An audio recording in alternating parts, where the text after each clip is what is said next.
supportrices, supporters, fans de l'OL. Bonjour à toutes et bonjour à tous. Bienvenue sur ma chaîne OL. Quelle arrivée. Oh, je me fais rire tout seul, quel con. Bon, menu du jour, de quoi on va parler? L'avant-match et la préparation du match contre Brondeby. Demain, Brondeby, ouais, on le dit comme ça. On va essayer de se remettre de nos émotions de dimanche parce que c'était un sacré merdier, on va pas se mentir. Le meilleur pour oublier, c'est quoi? C'est de revenir au rectangle vert et parler foot, jouer au ballon, c'est ce qu'on sait faire de mieux, ok? On va pas manger des crêpes, ça c'est un autre débat, on le fera une autre fois. Je démarre tout de suite une petite dédicace à tous mes amis marseillais, Yannou, El Conardo, Patou, Virginie, Gaëtan et Chloé. Ils ne connaissent rien au foot, malheureusement ils supportent Marseille. Qu'est-ce que je voulais que je vous dise? Je vous donnerai des cours. Il y avait qu'un seul olympique dimanche sur le terrain. Regardez la photo que je vous ai mise. Ouais, il y en a qu'un seul. La preuve en image. On l'a vu sur le terrain. Bon, on démarre tout de suite avec l'Europa League. 5e journée. On touche à sa fin. La campagne européenne touche à sa fin pour les phases de poule. Comme vous le savez tous, je vous mets une photo du classement. On est premier, on est qualifié. Merci, au revoir Rideau. Tu tires et ça repart. 4 matchs, 4 victoires, 12 buts marqués, 3 buts encaissés. Merci. Une part de gâteau, tu dégages. Foutez-moi le camp. Ça roule comme sur des patins en Europa League. C'est un peu la marque de fabrique. Je remets mon alliance. C'est ma main gauche. Je vous l'ai toujours dit. Vous le voyez à droite. Mais bon, bref.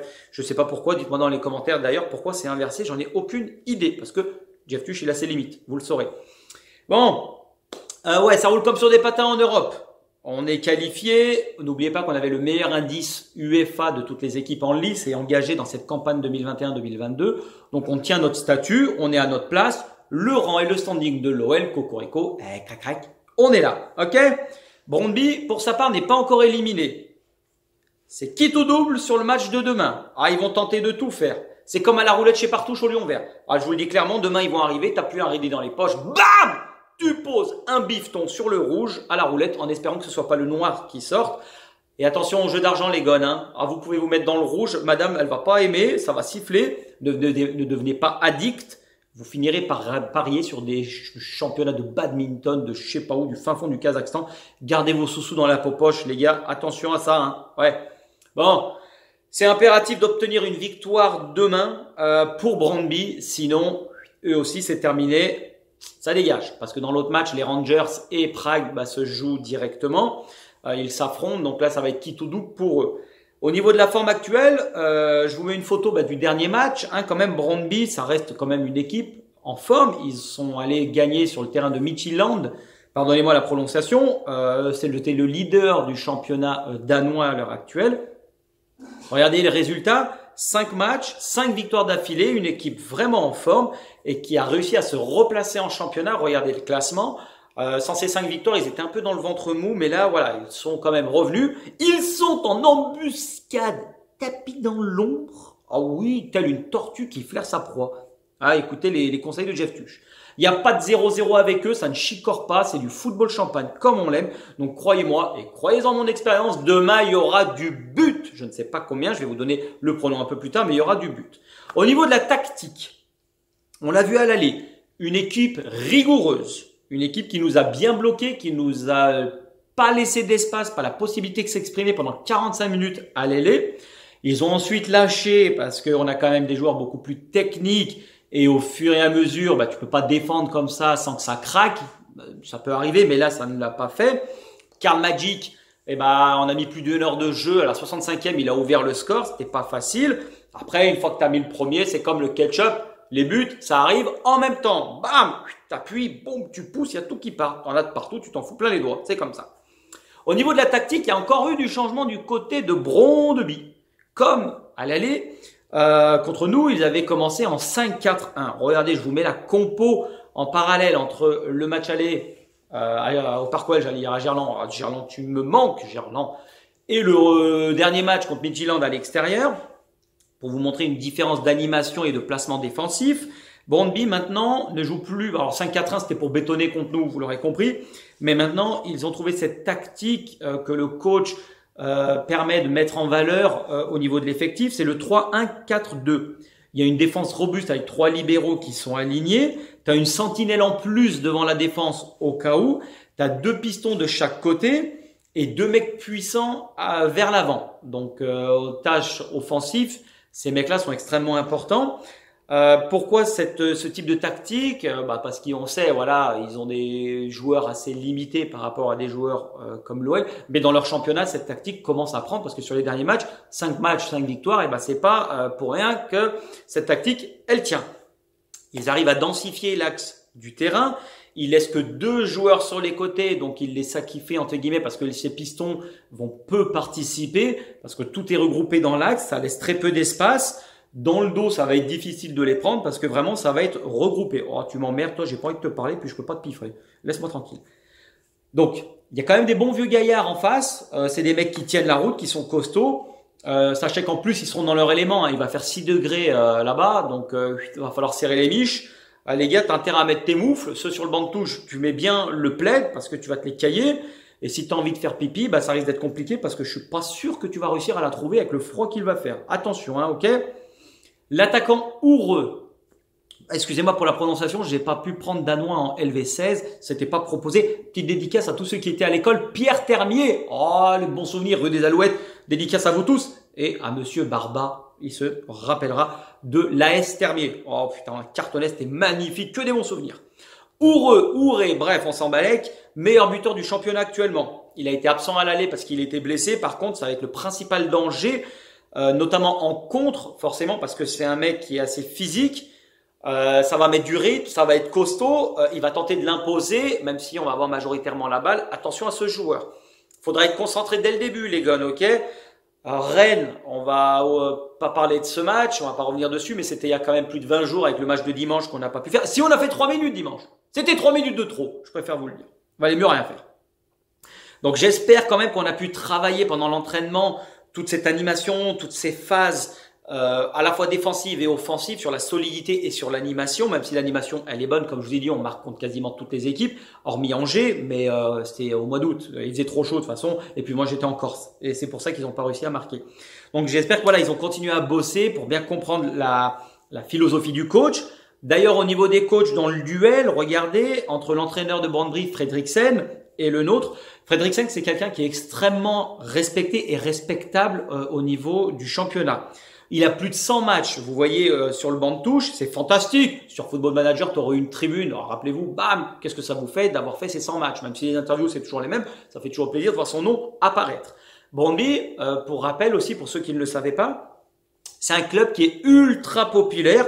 C'est un club familial et il fait partie, voilà, qui a été fondé dans les quartiers populaires et ouvriers de Copenhague. Ok?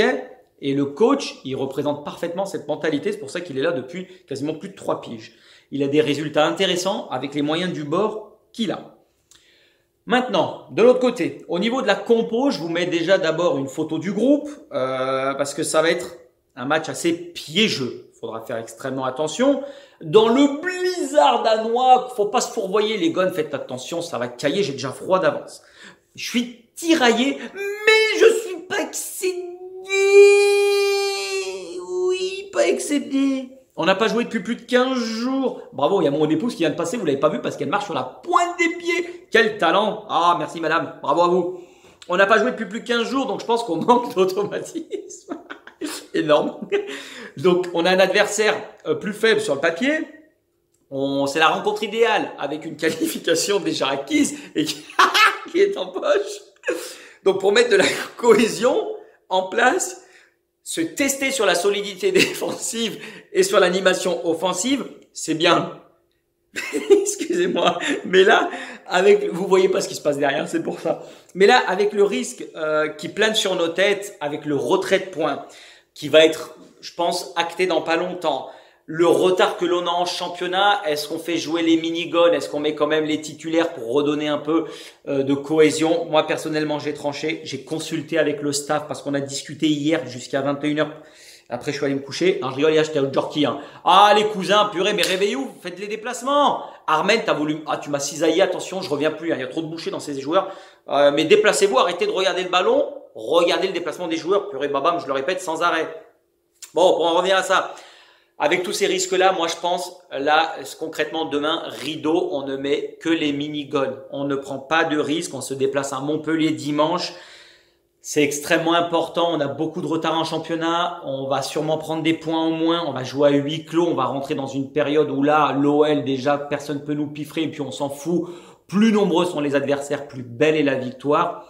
Mais on va se faire huer, on va se faire siffler. On va être l'équipe à abattre, surtout avec la sortie de Tonton, qui n'a pas plu à tout le monde. Maintenant, moi, je cracherai jamais sur qui que ce soit. Je défends l'OL bec et ongle. Par contre, on a merdé dimanche, mais c'est un autre sujet.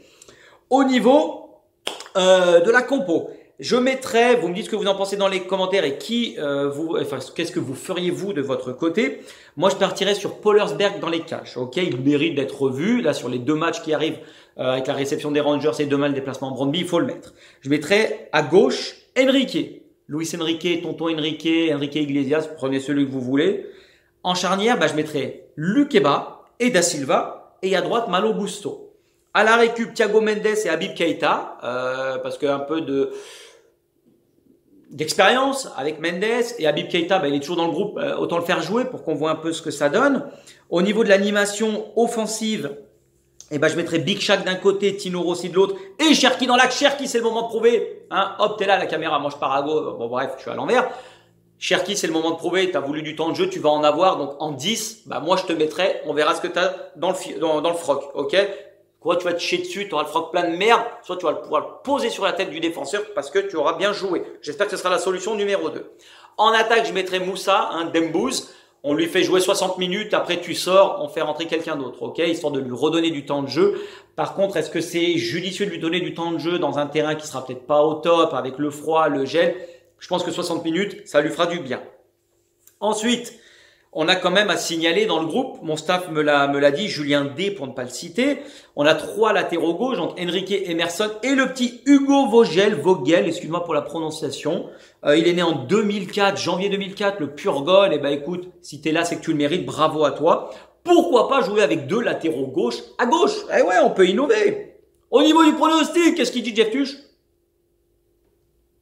Je me dis 2-0. 2-0. Pour l'OL. Buteur, Big Shaq et Tino Rossi pour moi. Il va revenir Tino, il a fait le problème familial, il l'a réglé. À Nice, c'est encaissé. Bon, de toute façon, il y a eu beaucoup de choses qui se sont passées entre temps. Voilà. C'est tout pour cet avant-match. On se retrouve demain c'est le jour du match. On va se retrouver vendredi. On fera le débrief plus l'avant-match de Montpellier parce que là, ça va s'enchaîner. Regardez bien ma gueule. Je me rapproche, je recule. Comment veux-tu que je verrai cette phrase, ok? Regardez bien ma tronche parce que vous allez voir souvent là ces prochains jours. D'ici là, portez-vous bien. N'oubliez jamais, l'Olympique Lyonnais est et restera une formidable raison d'être heureuse. Je tenais encore une fois à vous remercier à toutes et à tous de me faire autant de commentaires, de me faire plaisir en mettant autant de visions.